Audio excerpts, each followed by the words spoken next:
l'instant, on doit se mobiliser et gérer l'urgence. Il faut que tout le monde, tout le Québec, se mette en mode solution.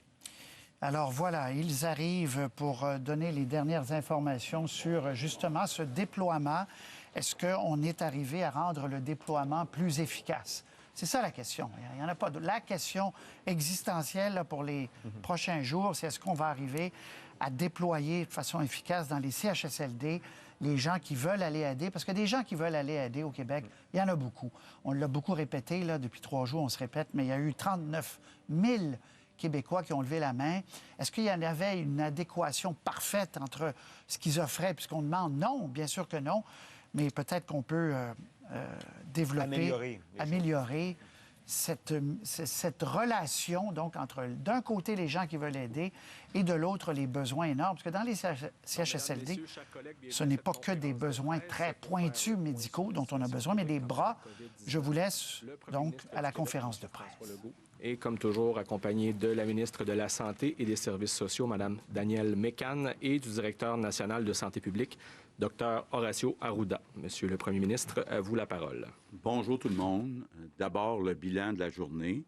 On a 58 nouveaux décès, donc un total de 688. Donc, je veux offrir mes condoléances aux familles, aux proches. On a maintenant 16 798 cas confirmés. C'est une augmentation de 941. Nouvelle donnée que je vous donne, que peut-être certains ont déjà, là, on a 3068 personnes qui sont guéries. Donc, il faut quand même être un peu encouragé. Puis, comme on l'a dit, on ne teste pas tous ceux qui ont plus de symptômes. On sait qu'il y en a au moins 3000 là, qui sont guéris, donc c'est encourageant. On a 1076 personnes qui sont hospitalisées. C'est une augmentation de 58. Et on a 207 personnes aux soins intensifs. C'est une diminution de 2. Bon, évidemment, je veux revenir sur notre urgence nationale, la situation dans les CHSLD. Je sais qu'il y a beaucoup de Québécois qui se demandent comment on a pu se retrouver dans la situation qu'on vit actuellement, de pas mieux s'occuper de nos aînés les plus vulnérables. Puis j'avoue que moi-même, ça fait plusieurs jours, plusieurs nuits que je me demande qu'est-ce que j'aurais dû faire autrement au cours des derniers mois, depuis 1 an et demi que je suis premier ministre. Et puis, j'ai essayé de repasser dans ma tête et repasser dans ma tête ce que j'ai fait depuis 1 an et demi. Bon, d'abord, durant la dernière campagne électorale, je m'étais engagé à ce qu'on augmente le budget des CHSLD de 245 millions dans un nouveau concept, là aussi avec des CHSLD plus grands qu'on voulait rebaptiser, qu'on veut toujours rebaptiser des maisons des aînés. Dans les budgets qui ont été déposés depuis que je suis premier ministre par le ministre des Finances, il y a eu des augmentations importantes des budgets dans les CHSLD. Par contre, malgré les augmentations de budget, beaucoup de postes ont été affichés, mais n'ont pas été comblés. Donc, vous m'avez entendu souvent, depuis 1 an, dire qu'il faudrait augmenter le salaire des préposés aux bénéficiaires pour être plus attirant, puis pour combler ces postes. Bon, je me suis dit, les conventions collectives se terminent toutes le 31 mars 2020, donc il y a quelques jours. Donc, je me suis dit, on va attendre la négociation avec les syndicats pour augmenter les préposés aux bénéficiaires. Aujourd'hui, je l'avoue, puis je prends la pleine responsabilité. Je pense que si c'était à refaire, il aurait fallu que j'augmente plus vite les salaires des préposés aux bénéficiaires, même sans l'accord des syndicats. On le sait, habituellement, on donne toute la même augmentation de salaire à tous les employés.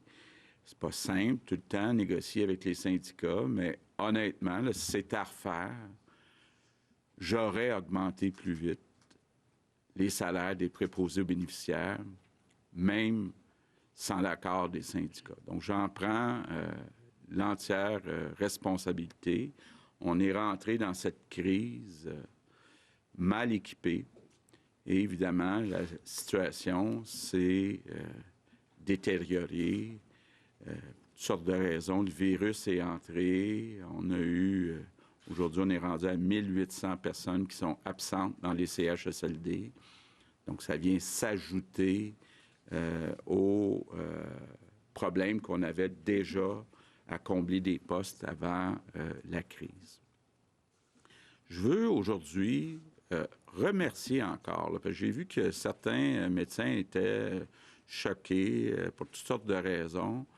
Je veux vraiment, et puis sincèrement, remercier les 2000 médecins là, qui acceptent de venir nous donner un coup de main dans les CHSLD, faire des tâches qu'ils ne sont pas habitués de faire, des tâches, entre autres, nourrir, soigner, laver nos aînés. Je veux sincèrement vous remercier, tous les médecins. Je veux aussi apporter une précision. J'ai parlé hier avec la présidente de la Fédération des médecins spécialistes, Diane Franqueur. Puis, il y a eu comme un mauvais hasard où il y avait une autre négociation qui datait depuis le mois de février concernant certaines activités dans les hôpitaux, le fameux 211 $ de l'heure. C'est sûr, quand on lit cette entente-là, la question se pose, ça s'appliquerait-tu dans ce qui va maintenant se faire dans les CHSLD? C'était pas clair. Mais on a convenu, là, Diane Franqueur, donc la présidente de la Fédération des médecins spécialistes et moi, que ça ne s'applique pas dans les CHSLD. Donc, ça ne s'applique pas, ce montant-là. Puis, ce n'est pas le temps de négocier combien les médecins seront payés pour le travail qu'ils viennent nous aider à faire dans les CHSLD. C'est pas le temps de parler de salaire. Puis je pense que la grande majorité des médecins, là, ils veulent pas faire ça pour le salaire, veulent faire ça pour aider. Donc, c'est pas le temps de parler d'argent, c'est le temps de sauver des vies de nos aînés. Puis c'est tous ensemble, là. Puis je veux vous dire, les médecins, encore une fois, merci. Merci de venir nous aider. On a besoin de vos 2000 paires de bras. On a besoin aussi de votre expertise parce que pensons juste au matériel de protection médicale. De toute évidence, depuis un mois, on a eu un problème dans les CHSLD. On a eu un problème où on a, via certains employés, entré le virus qui a contaminé là, des milliers de résidents. Donc, c'est important que le matériel de protection, les masques et les autres, soient bien utilisés. Puis les médecins savent comment les utiliser. Donc, c'est important pour les résidents, mais c'est important aussi pour le personnel, là, parce qu'on a 2000 personnes dans notre personnel de la santé qui sont infectées actuellement. Donc, on ne veut pas, ni du côté des résidents, ni du côté du personnel, qu'il y ait des gens qui attrapent la COVID-19. Là. Donc, très important d'avoir les médecins. Puis d'ailleurs, j'en profite aussi pour répéter, là, mais bon, ça continue d'être présent un peu partout. Il ne nous manque pas d'équipement de protection individuelle. On a pour des semaines d'inventaire, de matériel, de protection individuelle. Ça se peut qu'il y ait quelques problèmes de distribution du matériel dans quelques établissements, mais il n'y a pas de raison que ça arrive. S'il y a un établissement, s'il y a un dirigeant d'établissement, que ce soit un CHSLD ou n'importe quel établissement, qui voit qu'il manque de matériel, bien, qu'il appelle son CIS ou CIUS ou qui appelle au ministère, mais on a du matériel. Donc, ça, là, je veux être bien clair. Bon, l'autre chose que j'ai beaucoup entendue depuis quelques jours, c'est des gens dire moi, je suis prêt à venir aider dans un CHSLD, mais personne m'a appelé ou rappelé ou contacté. Bon, j'ai demandé hier soir d'avoir le rapport complet là, des personnes qui ont offert leur aide sur le site là, qu'on appelle « Je contribue », puis je donne les données qu'on m'a données hier soir. Il y a 51 957 personnes qui ont proposé leurs services. On en a contacté, on en a contacté 29 345.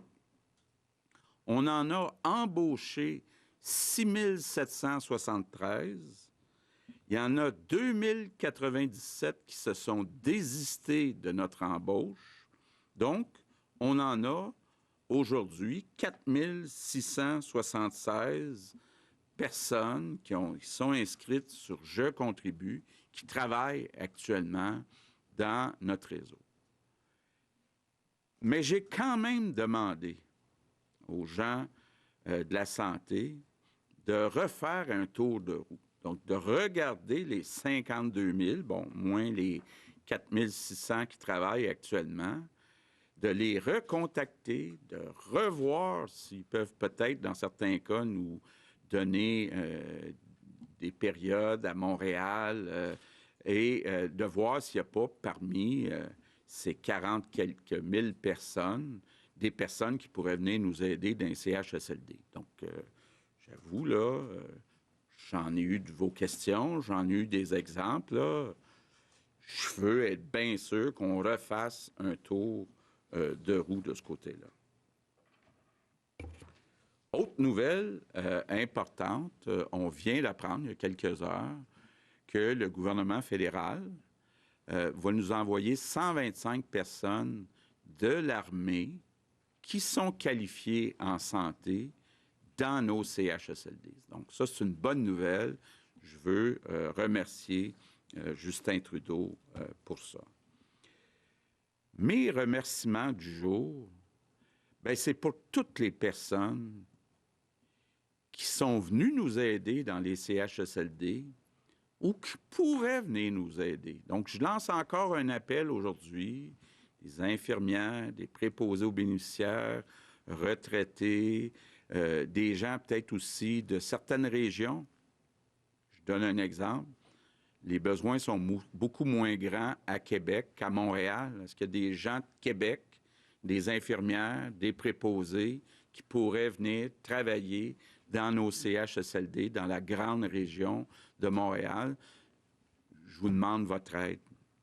Puis c'est tout le Québec qui vous remercie à l'avance de votre contribution. Parlant justement des régions, c'est important de le dire, si on exclut les CHSLD, il reste une situation qui est difficile dans le Grand Montréal. J'inclus Laval, j'inclus le 450. Mais dans le reste du Québec, il y a peut-être une situation moyenne en Mauricie et en Estrie, mais dans tout le reste du Québec, la situation est pas mal sous contrôle. Donc, juste vous dire qu'avec le docteur Arruda, on est en train de regarder pour réouvrir ces régions-là d'une façon intelligente, d'une façon graduelle, en s'assurant justement qu'on suive la situation pour être certain qu'il n'y a pas une nouvelle vague. Mais, comme je l'ai dit aussi, on commence par les entreprises. Donc, il n'est pas question à court terme, même dans ces régions-là, de réouvrir les écoles. On parle des entreprises. Parlant des entreprises, j'ai une autre demande à faire. Vous allez me dire, j'en ai beaucoup de demandes depuis un mois. Toutes les personnes qui ont perdu leur emploi depuis un mois, est-ce qu'il y en a que ça vous tenterait de venir travailler avec nos agriculteurs dans nos champs? Je l'ai dit, là, déjà, on souhaite que le Québec devienne plus autonome. On a eu peur dans le dernier mois que les fruits et les légumes qu'on importe du Sud, là, qu'on soit plus capable de les avoir. Bien, c'est vrai à l'année. On est en train de regarder ce qu'on peut faire avec les serres, mais de façon générale, j'aimerais demander aux Québécois, là, c'est possible d'abord de travailler à 2 mètres les uns des autres dans un champ.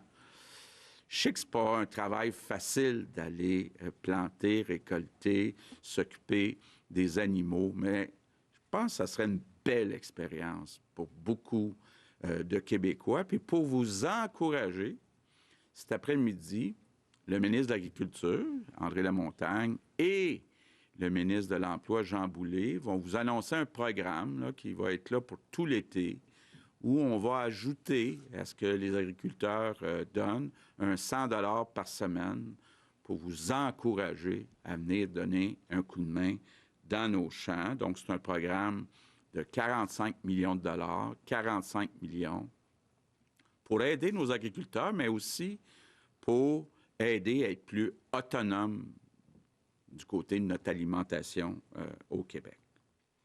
Je termine en vous disant, oui, on vit une période très difficile dans les CHSLD, mais on est en mode solution. Puis moi, je suis fier de voir toutes les personnes, bon, à commencer par les médecins, mais aussi toutes les infirmières, tous les préposés qui viennent dans nos CHSLD. J'espère qu'on va être capable d'en ajouter parce qu'on ne pourra pas garder les médecins là pour des mois, là. Ils sont là pour quelques semaines, le temps qu'on trouve des infirmières, des préposés. Donc, je veux vous dire, là, ensemble, tout le Québec, on est capable de passer au travers. Merci. Maintenant en anglais. Yes, few words in English. Quelques mots en anglais. Bonjour. We continue Nous continuons de nous concentrer sur notre urgence nationale dans les foyers pour aînés. Nous obtenons plus d'effectifs pour ces résidences.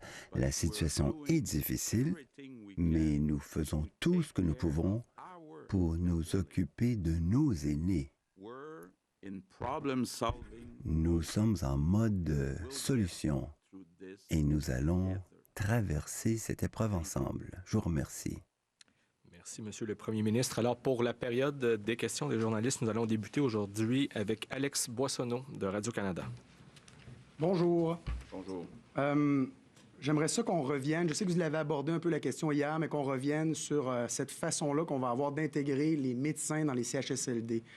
Il y a des gens à la FMSQ qui nous font part de leurs inquiétudes par rapport au retour, à la réintégration dans le milieu hospitalier, à savoir de quelle façon on va pouvoir le faire de façon sécuritaire.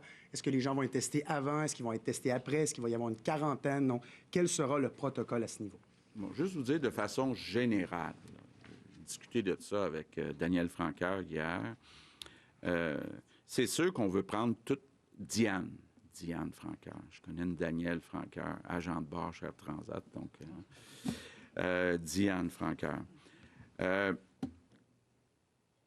J'ai discuté ça avec Diane Franqueur hier. Bon, d'abord, il faut prendre pour acquis que les médecins spécialistes là, savent comment mettre le matériel de protection là, pour ne pas être infecté. Donc, peut-être pas... faut tenir ça en compte. Là. Puis je demande aux dirigeants des hôpitaux, c'est vrai qu'ils ont des règles très strictes, 7 jours avant de revenir, 7 jours sans symptômes. D'ailleurs, j'aurais dû laisser cette question-là au docteur Arruda. Vous le faites très bien. Mais l'idée, c'est de dire, on ne veut pas prendre de risques. Donc, si ça prend 7 jours avant qu'ils puissent recommencer à travailler, dans le cas de Diane Franqueur à Sainte-Justine, bien, ça prendra 7 jours. Si ce n'est pas nécessaire, parce qu'ils ont fait bien attention, bien là, on va se servir de notre jugement, mais j'aurais dû donner cette question-là à un expert. Mais comme je le disais hier, ça va dépendre de l'exposition des personnes. Si sont en milieu où il n'y a eu aucune circulation, vous comprendrez que le 7 jours n'est peut-être pas indiqué, puis ça va dépendre de ce qu'il y a comme besoin dans l'hôpital, etc. Donc, je pense le principe, là, si vous me permettez, c'est que à chacun des cas, on va s'organiser pour qu'il n'y ait pas de risque de transmission. Un, à la fois pour la personne, puis sa famille, puis deux, en milieu de soins. L'autre question que j'aurais, c'est par rapport au retour en classe. La dernière fois, quand vous avez évoqué la possibilité d'une réouverture des écoles avant le 4 mai, vous disiez que ça devait aller de pair avec la reprise de l'économie. Parce que là, on se retrouve dans une situation où on ouvre des secteurs de l'économie, on ouvre des entreprises, mais les parents ne peuvent plus compter sur papa, grand-papa et grand-maman pour garder leurs enfants. Et là, sans service de garde et sans école, ça peut devenir difficile. Donc, pourquoi est-ce qu'on a comme oublié tout ce pan-là lorsqu'on disait qu'on va reprendre les activités, qu'on disait que ça va venir aussi avec les services de garde? Pourquoi est-ce qu'on a oublié cette partie-là, on dirait, dans le calcul? Bon, bien, assez simple à comprendre. Si on prend une école, une classe, il y a beaucoup de monde dans une classe, c'est plus difficile d'avoir des mesures de distanciation dans une classe que dans une entreprise en général. Donc, évidemment, on va commencer par ouvrir les entreprises tout en gardant en tête que il y a des gens qui ne pourront pas retourner travailler parce qu'il y a un des deux parents qui doit garder les enfants. Donc, très conscient de ça. Mais la décision, là, puis je le dis depuis le début, c'est pas une décision d'abord économique, c'est une décision d'abord en santé. La journée qu'on va se rassurer qu'on est capable de retourner des enfants dans des écoles en toute sécurité, on va le faire. On ne va pas le faire pour des raisons économiques. On va le faire d'abord parce qu'on pense que c'est correct pour la santé.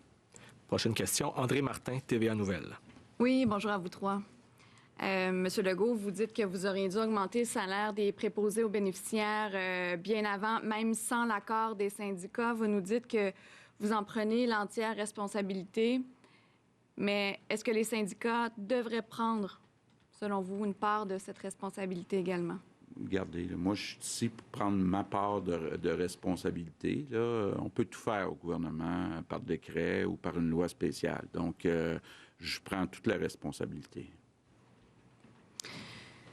Une autre question concerne les médecins spécialistes dans les CHSLD. On sait que l'annulation ou le report de chirurgie, notamment en oncologie, là, ça a causé énormément d'inquiétudes chez les patients. Le stress a vraiment monté d'un cran aussi avec l'annonce de l'envoi de ces médecins spécialistes dans les CHSLD. Je voudrais savoir concrètement là, comment ça marche. Vous ne craignez pas de fragiliser ou de mettre en péril la reprise des activités dans les blocs opératoires? Parce que, M. Arruda, vous parlez notamment de ces personnes asymptomatiques qui transmettent le virus. Mais de là, l'importance de bien utiliser les équipements de protection. Puis on sait que les médecins, là, ils savent comment utiliser le matériel de protection. Ça, c'est vraiment à la base. Puis je veux rassurer vraiment par rapport aux gens, par exemple, qui ont un cancer. C'est sûr que le secteur de l'oncologie, là, on veut qu'ils reprennent là, graduellement. Là, j'en parlais hier. Alors, vous savez, là, sur 10 000 médecins spécialistes, là, il y en a un certain nombre qui sont inactifs actuellement. Mais ce qu'on veut, c'est vraiment pouvoir sauvegarder le secteur hospitalier là où il y a des médecins, où est-ce que c'est nécessaire qu'ils travaillent. Puis même quand ça va reprendre graduellement, de prévoir, c'est ce qu'on fait, les médecins spécialistes dont on va avoir besoin. Alors, nous, on parle d'une tranche de médecins spécialistes qui vont être inactifs pour un certain temps, mais ce qu'il faut ajouter tout de suite, c'est que c'est pour une période circonscrite, là.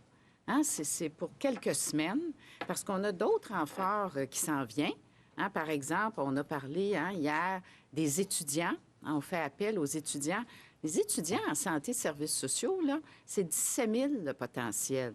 Alors, on va aller chercher ces gens-là, puis il y a d'autres. Il y a les entreprises d'économie sociale, où est-ce qu'on a un potentiel de 1 000 personnes qui pourraient arriver. On a parlé de l'armée, 300 personnes aussi, 125, 300 personnes du côté d'une liste là, qu'on a eue du fédéral.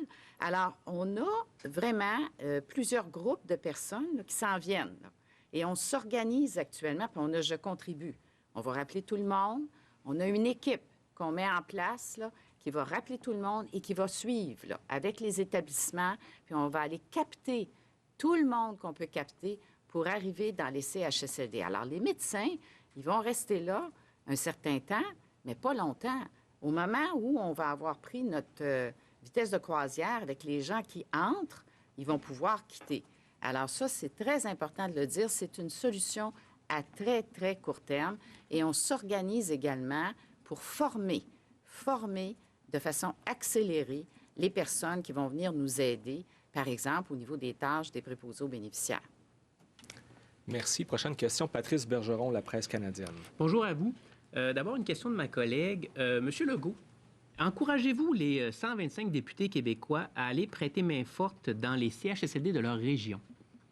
Bien, je pense qu'il faut être prudent. Quand il y en a un qui est médecin, c'est une chose. Ce qu'on a surtout besoin dans les CHSLD en particulier, ce sont des infirmières et des préposés aux bénéficiaires qui ont une certaine compétence, des qualifications dans ce secteur-là. Bon, on peut toujours se demander, là, je voyais Enrico Ciccone qui disait, mais moi, pendant que je vais laver le plancher, le préposé va pouvoir faire d'autres choses. Peut-être. Mais il reste que, idéalement, ce qu'on veut, c'est des gens qui sont qualifiés. En complémentaire, hier, je vous ai posé donc la question sur à savoir qui devrait rendre des comptes, après tout, avec la situation qui se passe dans les CHSLD. Et vous m'aviez dit que ce n'était pas le moment de désigner des responsables ou des coupables. Qu'est-ce qui s'est passé entre hier et aujourd'hui, ou juste dans votre réflexion?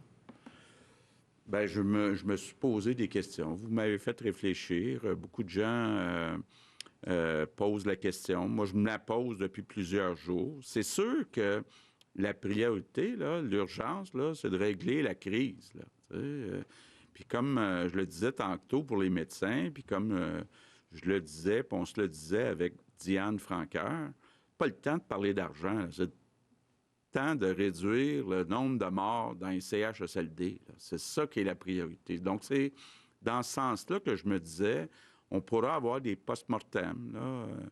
Comment augmenter les salaires des préposés aux bénéficiaires, spécialement dans les CHSLD, rapidement, d'une façon permanente. Comment attirer plus d'étudiants dans les formations comme préposés aux bénéficiaires. Tu sais, c'est tout ça qu'il va falloir se poser comme question. Mais là, l'urgence, maintenant, même pour moi,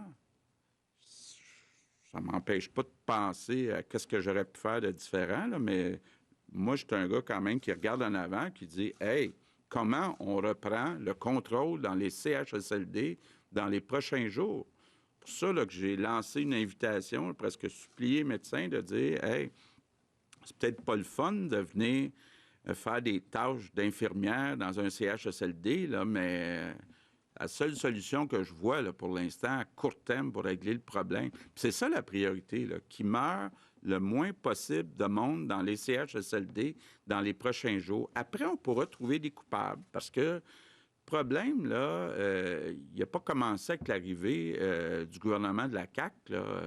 Ça fait beaucoup d'années qu'on sait qu'il y a, qu'il y a un manque de personnel dans les CHSLD. Là. Même le docteur Barrette le disait en 2015, il a lui-même essayé d'augmenter le salaire des préposés aux bénéficiaires, mais il n'a pas réussi. Donc, ce n'est pas un problème qui est nouveau, mais moi, j'aime bien me regarder moi-même, là, puis m'évaluer, puis me remettre en question. Je ne suis pas parfait, puis je me dis, bien, j'aurais dû augmenter le salaire des préposés là, avant la crise. Maintenant, au tour d'Olivier Bossé, Le Soleil. Bonjour, M. Legault. Il y a un contraste assez marqué entre votre ton de la semaine dernière qui était plus optimiste, plus positif, et cette semaine. Évidemment, il y a eu la crise plus dans les CHSLD et le cas de Aaron qui est arrivé cette fin de semaine-ci. Est-ce que vous... pas regretter, mais est-ce que vous croyez que vous êtes peut-être emballé un peu vite la semaine passée, ou est-ce que vous êtes... Ben, je pense pas, puis je le disais tantôt. Si on regarde d'abord la situation à l'extérieur du Grand Montréal, puis peut-être à l'extérieur de la Mauricie et de l'Estrie, là, c'est pas mal sous contrôle. Puis j'ai pas mal hâte d'avoir le OK du Dr Arruda pour au moins réouvrir les entreprises où les personnes sont capables de se tenir à 2 mètres. Là. Donc, faut être prudent. Puis même à Montréal, si on exclut les CHSLD, on est en train d'atteindre le sommet. Donc, on peut espérer que la semaine prochaine, en tout cas, c'est ce que j'espère, on va commencer à avoir une baisse. Donc, je n'ai pas changé d'opinion là-dessus. Par contre, là, ce qui nous a frappé, c'est qu'il nous manque 2000 personnes dans les CHSLD parce qu'on a des infirmières, des préposés qui sont infectés ou qui ont peur d'être infectés, puis je les comprends. Je les comprends très bien. Deuxième question pour Dr Arruda. Est-ce qu'on a parlé du pic ou du sommet de la courbe qui, semble-t-il, serait demain? Est-ce que vous suivez toujours cette projection-là? Et aussi, le CDR a dit que après le pic, ça prendrait idéalement 2 semaines de chiffres à la baisse avant de déconfiner. Est-ce que vous êtes... Écoutez, le pic, je pense, effectivement, on l'a atteint en termes de... Faut distinguer, là. On parle de cas, on ne parle pas de décès ni d'hospitalisation. Je pense qu'on l'a toujours dit, le pic de cas, actuellement, même dans la région métropolitaine, on l'aurait probablement atteint, OK? Puis, comme je vous disais aussi, il y a eu, au cours des dernières semaines, des changements dans la définition de cas. On a ajouté les cas épidémiologiquement parlant. On a changé les tests qu'on faisait aussi quelque part. Ça a tous des effets, ça, sur la courbe. Mais je pense que si on fait des analyses seulement des régions froides, que j'appellerais les régions périphériques, des analyses des régions intermédiaires, puis des analyses de Montréal, on se rend compte que c'est vrai qu'on l'aplatit. Donc, je pense que c'est important parce qu'on ne s'est pas retrouvé avec une crise de soins sanitaires. Par contre, on a ce drame des CHSLD qui est une épidémie que je dirais qui est particulière. Mais quand on regarde le reste, on a atteint la courbe. La descente est lente à cause, notamment en lien avec ces décès-là. Là. Mais je pense que l'histoire va nous le dire. Là. Je pense que même quand on compare seulement les décès, il faut faire attention à ça par rapport aux chiffres comparables entre les différents pays. On est dans la bonne voie. Mais on a un phénomène marqué en CHSLD. C'est comme si je vous disais, ça va bien quelque part, mais il y a des feux de forêt à des endroits spécifiques qui sont associés au CHSLD. Là où on concentre des personnes très malades, etc. Mais le feu de forêt, il est en train de s'éteindre dans la communauté. Et c'est pour ça qu'on va être en mesure, éventuellement, de réouvrir progressivement, mesurer les faits, s'assurer qu'il n'y a pas des étincelles qui font des feux dans la communauté. Mais c'est ça qu'on va essayer de faire. Mais on va s'attaquer aussi, comme si je vous dirais, il faut continuer à maintenir les mesures qu'on a mises en place dans la société, mais il faut aussi s'attaquer à la problématique des CHSLD. Merci. Je peux me permettre à mon tour, Marc-André Gagnon du Journal de Québec et du Journal de Montréal. Comme on parle des courbes, là, quand on compare le nombre de décès par million d'habitants après 36 jours de pandémie, on constate, là, quand on prend les chiffres de l'OMS, que le Québec est à peu près le 5e au monde où il y a le plus de morts. Puis l'augmentation se poursuit. Donc, comment est-ce qu'on peut parler de courbes aplaties au Québec avec une donnée comme ça, ce rang-là et ces chiffres-là? Peut-être que je vais laisser la parole au Dr Arruda, là, mais je suis ça à chaque jour. Bon, d'abord, comme je l'ai déjà dit, le problème est surtout à Montréal, une grande ville. Donc, il faut comparer avec des pays qui ont des grandes villes. Donc, il y a 5 pays en Europe qui ont des grandes villes. Il faut regarder ces 5 pays-là. Donc, l'Espagne, l'Italie, la France, le Royaume-Uni et l'Italie. Il faut regarder ça. Il faut regarder la situation aux États-Unis. Puis là, il faut se comparer. Puis si on se compare avec ces pays-là, on est dans la bonne moyenne. J'ai oublié l'Allemagne tantôt aussi. Hein? J'ai oublié l'Allemagne. Je ne sais pas ça faisait 5. Hein? Donc, la France, le Royaume-Uni, l'Italie, l'Espagne et l'Allemagne. OK? Ça fait 5. Et les États-Unis, ça fait 6. Bon, puis là, on met le Québec. Puis là, on peut regarder, là, puis ça dépend. Est-ce qu'on commence notre courbe après 10 décès ou après 1000 décès ou au premier décès? Mais bon, tout à regarder ça, là, puis on est quand même encore dans la bonne moyenne. Okay? Donc, comment ça va se comporter dans les prochains jours? Parce qu'on est en avance sur plusieurs autres pays qui sont rendus plus loin que nous autres. On est, je ne sais pas, rendu à peut-être 70, 80 décès par million d'habitants. Il y a des pays qui sont rendus à 300, 400 en Europe. Là. Donc, mais ils sont plus loin que nous autres. Donc, où on sera quand on sera rendu après le même nombre de jours, on pourra le dire à ce moment-là.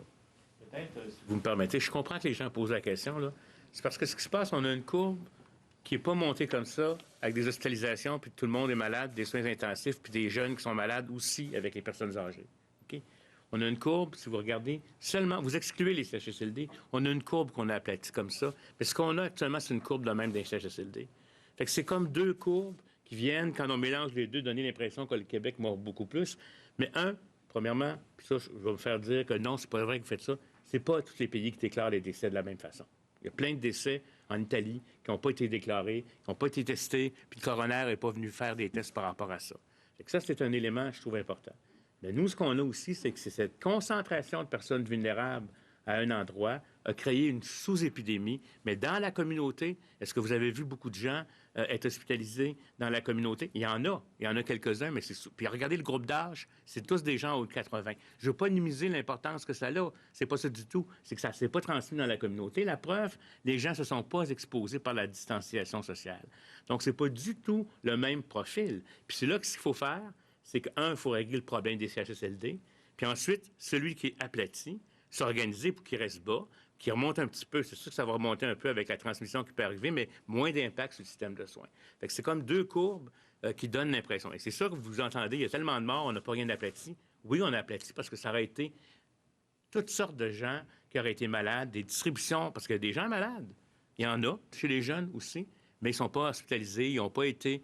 parce qu'on n'a pas laissé le virus circuler de façon extensive. Parce qu'un jour ou l'autre, il frappe quelqu'un, jeune, qui malheureusement meurt. On ne sait pas c'est lequel à l'avance. C'est ça qu'on a été capable de faire. C'est vrai qu'on l'aplatit. Mais là, maintenant, par contre, cette histoire de CHSLD-là, qui est malheureuse, à mon avis, puis c'est pas parce que la vie humaine d'une personne âgée est pas importante, mais elle touche un groupe d'âge, des gens qui ont des caractéristiques très, très, très, très malades, et la moindre pénétration du virus les fait tomber malades. Heureusement, ce n'est pas tous qui vont mourir, c'est une proportion seulement entre 15 et 30 % probablement. Et donc, la courbe est aplatie, mais on a un problème de CHSLD. Merci. Et en sous-question, là, encore une fois, aujourd'hui, on voit que le nombre de patients aux soins intensifs diminue. Vous nous avez dit à plusieurs reprises là, dans les derniers jours que c'était ça, parfois, la bonne nouvelle qu'il fallait voir dans le bilan. Mais parmi eux, est-ce qu'il y en a qui, malheureusement, se retrouvent dans la colonne des décès? Autrement dit, est-ce que c'est possible de nous indiquer là, combien de patients infectés sont sortis vivants de leur passage aux soins intensifs? Je n'ai peut-être pas cette donnée-là devant moi. Je vous m'organiserai pour la voir au prochain point de presse, si vous me permettez. Mais ce qui est assez clair aussi, quelque part, c'est que les gens disaient beaucoup qu'on ne transférait pas du tout les personnes des CHSLD vers les hôpitaux, etc. Déjà dans nos soins intensifs et dans nos hôpitaux, il y a des personnes âgées qui ont été transférées puis qui sont là, qui n'ont pas été nécessairement retournées à leur point d'origine. Donc, c'est une dynamique là, qui est, vous savez, en CHSLD, il y a 4 catégories de niveau de soins. Il y a des gens qui, même pour n'importe quelle autre maladie, ne veulent pas être intubés parce qu'ils sont trop malades ou ils savent qu'ils n'en sortiront pas. Mais il y a eu des gens, là, les gens qui étaient en niveau 1 et 2 ont été transférés à l'hôpital. Il y en a certains qui ont pu mourir aux soins intensifs, d'autres qui ont pu... Mais je pourrais vous donner là, ce chiffre-là peut-être lundi, là. On va le noter pour être bien au clair avec ça, là, pour que je puisse savoir statistiquement. Si on ne l'a pas en données de tableau, on va le traiter pour l'obtenir. Très bien, merci beaucoup. Prochaine question, Gabriel Belland, La Presse. Oui, bonjour. Une question d'abord pour le premier ministre, M. Legault. Vous avez dit que les préposés aux bénéficiaires devaient être mieux payés, que ça aurait dû être fait avant, notamment ceux en CHSLD. Combien de temps, vous pensez, dont vous avez besoin là, pour augmenter le salaire des préposés? Combien de temps ça va prendre? Bien là, on a mis des primes temporaires. Bon, évidemment, dans un monde idéal, on aimerait s'entendre avec les syndicats. Ça fait partie des discussions qu'on a déjà depuis des mois avec les syndicats.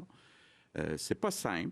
Je le disais tantôt, il y a des syndicats qui représentent plusieurs groupes d'employés. Donc, ils doivent avoir une certaine équité dans leurs demandes pour l'ensemble de leurs membres.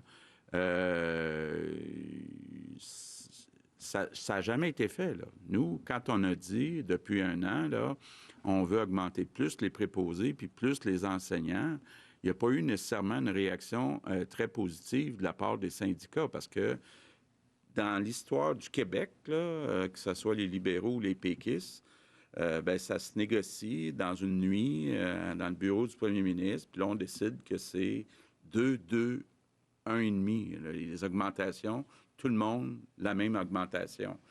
Donc, d'arriver puis de dire non, nous, on veut des plus grosses augmentations pour certains groupes, ça ne sera pas nécessairement facile. Moi, ce n'est pas mon premier choix d'être en guerre avec les syndicats.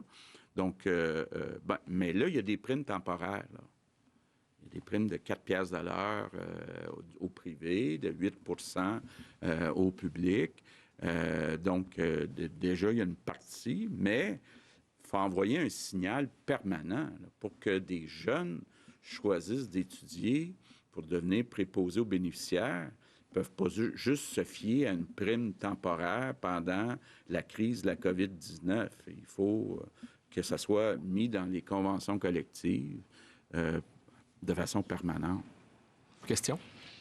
Monsieur Arruda, peut-être, concernant, on parlait des gens plus jeunes qui sont malades, mais bon, qui développent souvent pas de complications. On note quand même des morts aussi. Hier, on a appris la mort d'un médecin dans la quarantaine de 44 ans. Il y a 8 personnes entre 20 et 49 ans qui sont mortes aux dernières nouvelles, les derniers chiffres.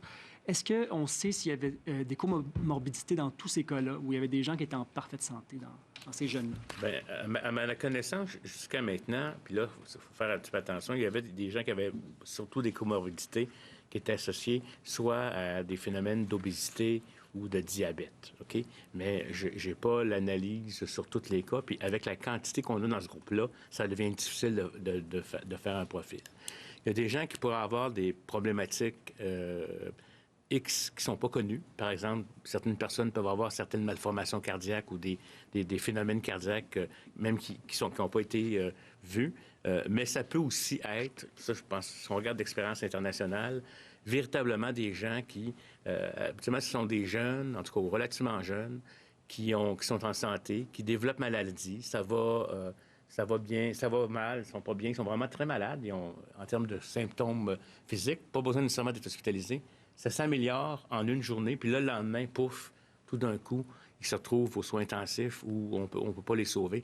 Il y a comme une hyper-réaction immunologique, là. C'est comme si le système, après avoir combattu un peu, s'enflamme et remplit le poumon, je vous dirais, ce qu'on appelle des phénomènes cytokines. Je ne vais pas rentrer dans les détails, mais il y a vraiment une grosse inflammation qui s'installe. Et là, si le patient n'est pas placé sous respirateur, bien, il meurt. Et s'il est placé sous respirateur, bien, il peut évoluer parce qu'on est capable d'oxygéner son cerveau, ses organes. Des fois, on n'est plus capable, il y a des insuffisances rénales qui s'installent, etc. Là. Donc, ça devient vraiment un drame. Puis ça, c'est difficile parce qu'on n'est pas capable de le savoir à l'avance. Fait que ça arrive chez des gens en bonne santé. Heureusement, c'est plus rare, mais souvent, ça va arriver aussi, ça va venir faire décompenser quelqu'un qui a des problèmes respiratoires, autres, etc. Louis Lacroix, Cogeco Nouvelles. Monsieur le Premier ministre, Mme McCann, M. Arruda. Ma première question pour Mme McCann. Je suis en contact avec une enseignante de la Rive-Sud de Montréal qui s'était inscrite le 31 mars dernier au site Je contribue. On l'a rappelé la semaine dernière et on lui a envoyé un formulaire qu'elle devait remplir pour devenir une employée, en fait, pour être payée pour son travail qu'elle voulait faire dans les CHSLD. Mais elle, ce qu'elle dit, moi, j'ai pas besoin d'être payée. Je suis déjà rémunérée pour mon travail d'enseignante et je ne veux pas être payée en double pour faire un travail que je considère être du bénévolat. Et puis, on lui a dit, c'est pas possible pour des questions d'assurance, puis pour des questions syndicales, etc. C'est pas possible, vous pouvez pas, vous devez absolument être payé. Alors, elle s'est désistée du processus, alors qu'elle avait été appelée et qu'elle avait été choisie parce que c'est une personne qui a des compétences importantes. C'est pas un peu bizarre, ça, qu'on oblige des gens à être payés pour un travail pour lequel ils sont déjà payés? Oui. Et c'est prévu dans l'arrêté ministériel. Là, on va faire un autre tour de roue avec les établissements. Écoutez, là, on va faire un rappel. Dans l'arrêté ministériel qu'on a passé, là, des gens comme Madame, d'ailleurs, j'espère qu'on va retracer Madame, on aimerait ça qu'elle vienne travailler bénévolement avec nous, mais pour tous les gens là, qui sont dans sa situation, c'est prévu dans l'arrêté, ils sont déjà payés, mais ils peuvent venir, puis ils conservent leurs bénéfices, ils conservent leurs assurances. Il n'y a pas d'inquiétude, là. Je pense que là, il y a eu une mauvaise compréhension de l'arrêté ministériel. Alors, si on peut avoir l'information sur cette dame, moi, je l'apprécierais, mais on va faire un rappel à tous les établissements. On a besoin de ces gens-là, de gens comme la dame dont vous parlez, qui a les compétences et qui va venir nous aider, je l'espère. Pour M. Arruda, il y a 2 semaines, je vous ai parlé des fameux tests je vous posais la question à savoir s'il n'y aurait pas lieu de faire des tests aléatoires dans la population, parce que là, en ce moment, on teste les gens dont on soupçonne, dans bien des cas, qui sont atteints de la maladie, alors que ça ne nous permet pas de savoir quels sont les gens asymptomatiques, les gens qui ont la COVID-19 et qui la transmettent sans le savoir.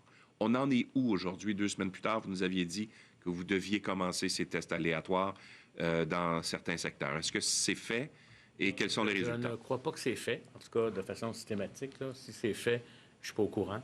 Il y a 2 éléments. Il y a des éléments par rapport au test. Juste pour vous dire aussi qu'on parle beaucoup d'un test extraordinaire qui est le test rapide, qu'on peut avoir le résultat en 15-20 minutes. Là. Déjà, j'ai discuté avec le chef le directeur du laboratoire de santé publique du Québec. Il faut comprendre que ce test-là, oui, il est rapide, mais il va détecter, par exemple, seulement quand quelqu'un va avoir 300, dans son échantillon, 300 virus. Le test qu'on a actuellement, ça en prend 3. Donc, juste pour vous dire, dans les faits, plus on va tester des asymptomatiques, plus ça va prendre un test sensible. Puis là, actuellement, les gens sont en train de voir qu'est-ce qui va être le mieux pour faire ces éléments-là. Parce que si on a un test, puis que ça prend beaucoup de virus pour être positif, à ce moment-là, on n'a pas... ou si on n'a pas assez de virus, l'autre aurait détecté positif, lui négatif, ça va changer le portrait épidémiologique. Mais je vous dirais que, oui, on va faire des tests quand la capacité va être là. Si vous me demandez la date exacte, je ne suis pas en mesure.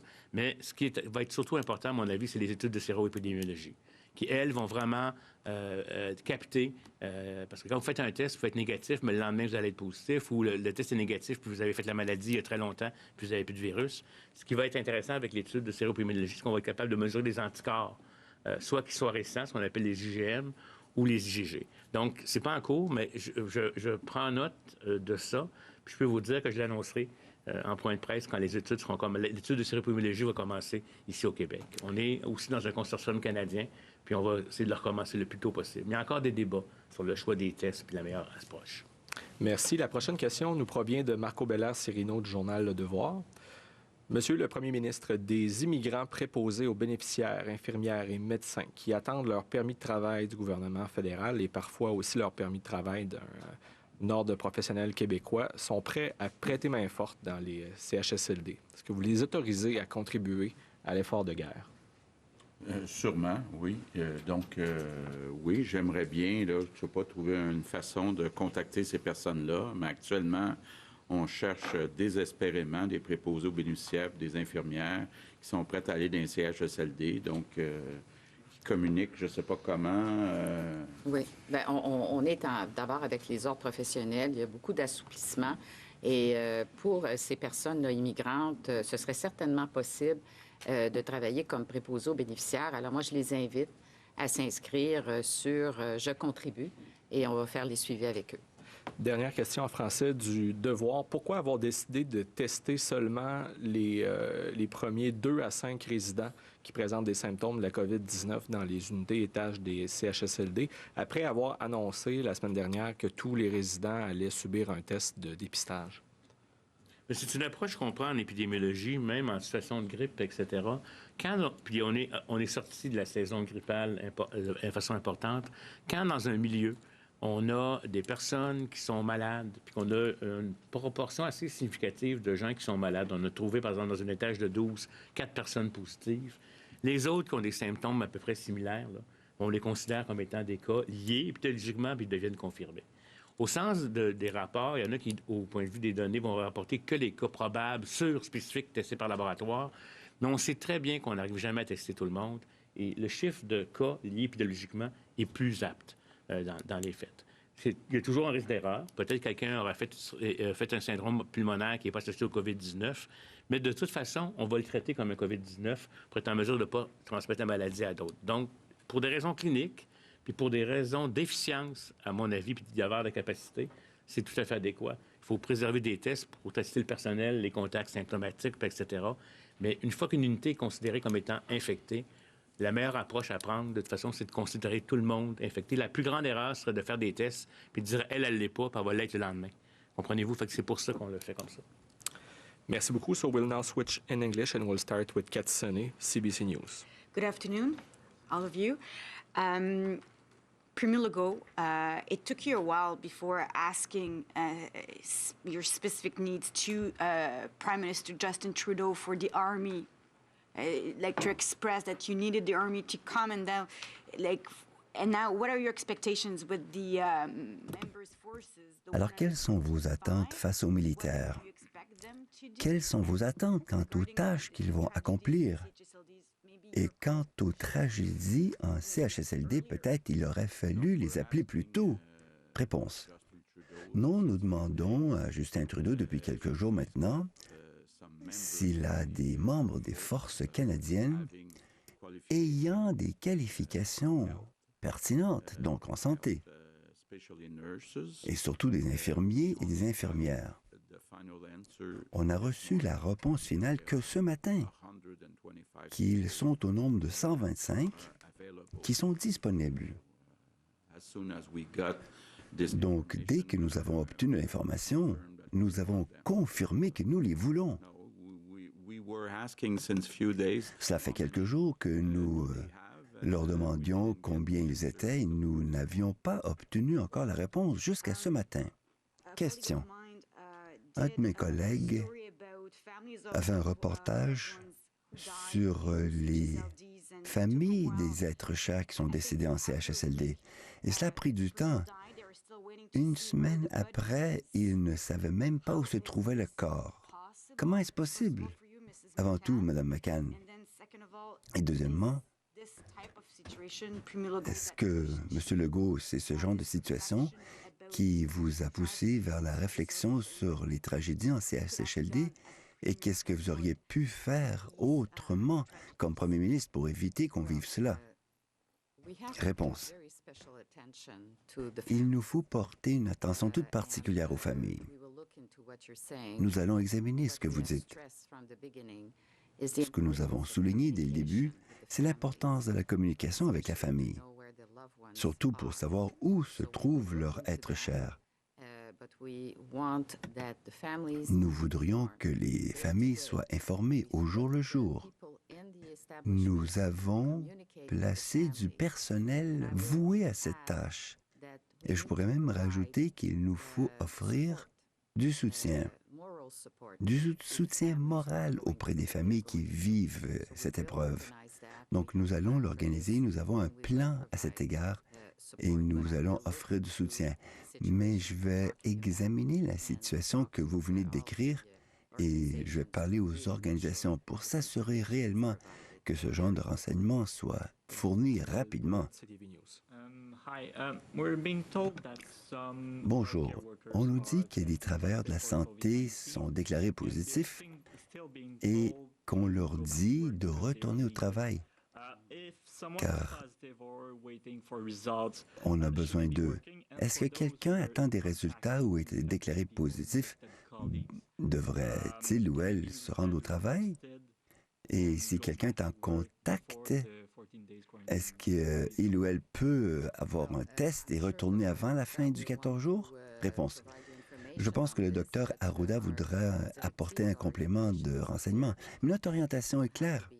Les gens doivent être asymptomatiques pour retourner au travail. Et cela après 7 jours. Donc, et toutes les mesures de protection doivent être prises. C'est pas pour tout le monde, c'est dans des circonstances vraiment particulières. Elles doivent prendre tout l'équipement de protection et suivre toutes les mesures, à savoir prendre leur température 2 fois par jour. Et si nous obtenons les effectifs supplémentaires, nous n'aurons pas à vivre cela. Il y a certains CHSLD où il nous faut offrir plus d'effectifs, tout de suite. Et c'est ce que nous faisons maintenant. Ce sont les CHSLD qui sont davantage à risque quant au personnel, à la pénurie d'effectifs. Et nous voulons régler cela pour qu'on n'ait pas à faire cette disposition, cette dérogation particulière. Autrement, ce sont les directives de santé publique qui s'appliquent. Question. came after the residence was taken over by the CIUS. Beaucoup de gens semblent constater que c'est après que l'administration du CHSLD Heron, beaucoup de gens sont décédés après la mise en tutelle. Qu'en est-il? Réponse. Écoutez, tout s'organise. J'ai formulé une demande écrite pour que M. Sylvain Gagnon, un inspecteur d'expérience et gestionnaire, et il a même été sous-ministre, il va passer en revue la situation. Nous croyons savoir qu'il y a 3 enquêtes en cours à cet égard. Donc, nous voudrons attendre les résultats de ces enquêtes et bien sûr adopter toutes les mesures nécessaires par la suite. Question. Il y a une contradiction entre ce que vous dites sur Heron et ce que le CIUS dit. La Gazette a examiné le registre des décès avec les noms et les dates et on dirait que ces décès sont survenus après la mise en tutelle. Pourquoi le CIUS ne dit pas cela? Réponse. Écoutez, il y a 3 enquêtes en cours, comme je l'ai déjà dit, et il y a un ancien sous-ministre et un inspecteur qui s'y rend. Je vais avoir un rapport d'ici quelques semaines et nous voulons jeter toute la lumière nécessaire là-dessus. Mais le CIUS a pris en charge le CHSLD et offre les meilleurs soins possibles maintenant à tous les résidents. Il faut se rappeler également que les dossiers n'étaient pas accessibles pendant quelques jours. Alors, ce qui est arrivé exactement, je pense que ce serait plus prudent d'attendre les résultats d'enquête et aussi de voir le rapport d'un inspecteur. Mais je veux dire que le CIUS fait tout ce qu'il peut afin d'offrir de bons soins aux gens qui sont là maintenant. Madame McCann, la semaine dernière, vous avez annoncé que tous les résidents et travailleurs dans le réseau des CHSLD seraient testés. Maintenant, on voit qu'il y a une directive ministérielle de ne pas se faire. Expliquez cela. N'est-ce pas dangereux? Beaucoup de familles sont fortement préoccupées par cela. Réponse. Je pense que le docteur Arruda voudra formuler un commentaire à cet égard, mais ce que j'ai dit, c'est que nous voulons prioriser les CHSLD où il y a une éclosion. Et ça, c'est important. Mais la santé publique procède d'une façon particulière. Je vais demander au docteur Arruda de vous l'expliquer. En fait, c'est relié aux priorités et du nombre de tests. Cela ne veut pas dire que nous ne testerons jamais tout le monde.